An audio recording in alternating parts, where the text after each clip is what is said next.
The biggest misconception with grief is that we only grieve when someone dies. When in reality, we grieve every time we lose something that we love.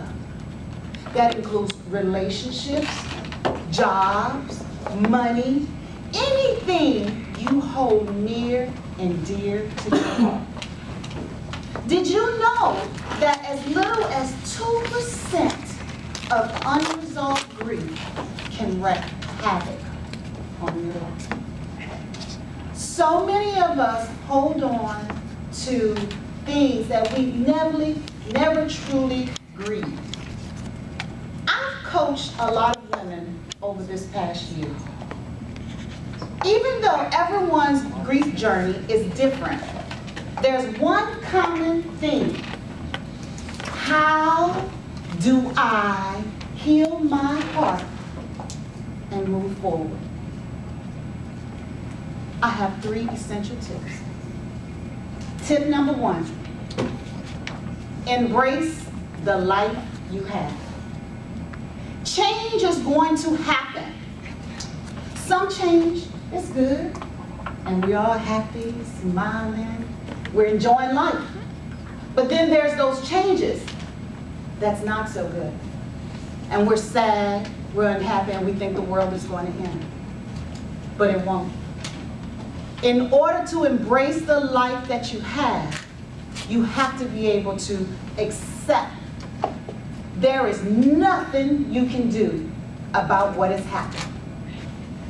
You have to come to agreement with yourself and accept there's nothing you can change about what has happened. And then you have to finally accept, I am not the same person that I was because my change has changed me. When you choose or you refuse to accept what happens, you become stuck. Your head, because life keeps going, knows you need to move forward, but your heart, because it's hurting, it wants to stay where it's comfortable.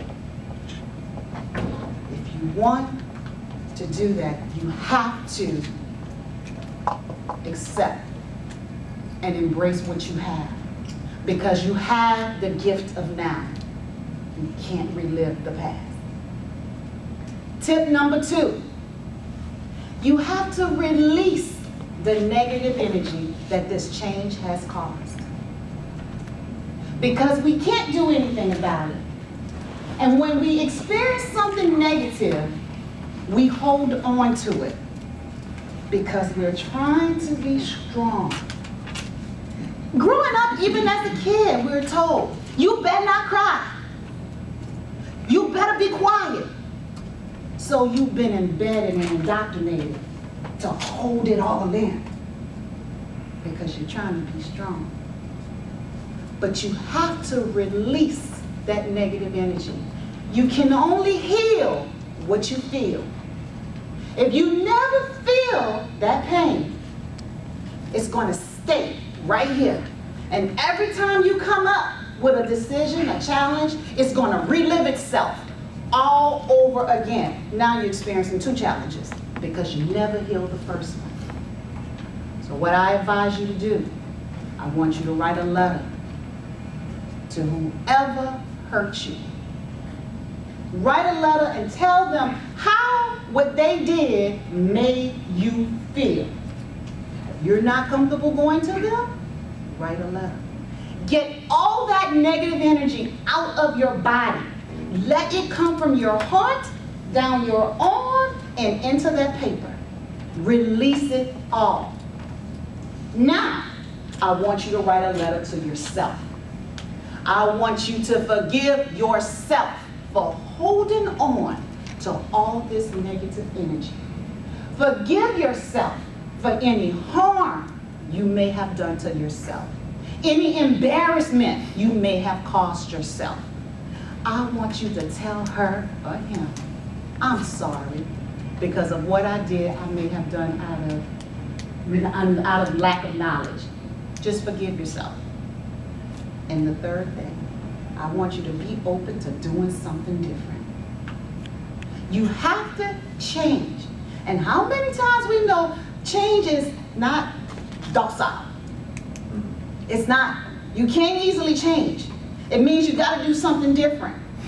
We're all our parents' children, and that means our parents' ways are put on top of us. If you want to do something different, try something different. The only way that you can move forward, you have to get out of your own way. You have to become uncomfortable. You have to grow in the process. Grief, it is merely an emotion that is caused by something you lost.